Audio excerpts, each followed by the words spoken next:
we were going into the subtle differences of socialism as you left, and the big one I wanted to talk about was democratic socialism versus like social democracy, and where we see capitalism starting. Like early capitalism, in our view, was democratic socialism, which is mostly public owned things, or mostly cooperative, worker run cooperatives, labor unions, guilds, things like that.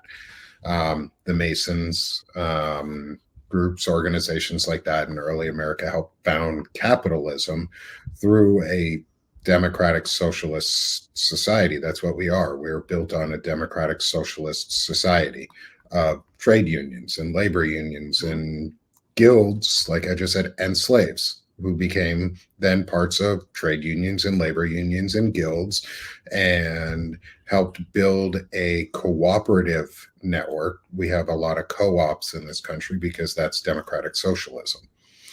Europeans started capitalism on a slightly different side of socialism through social democracy or through social monarchies.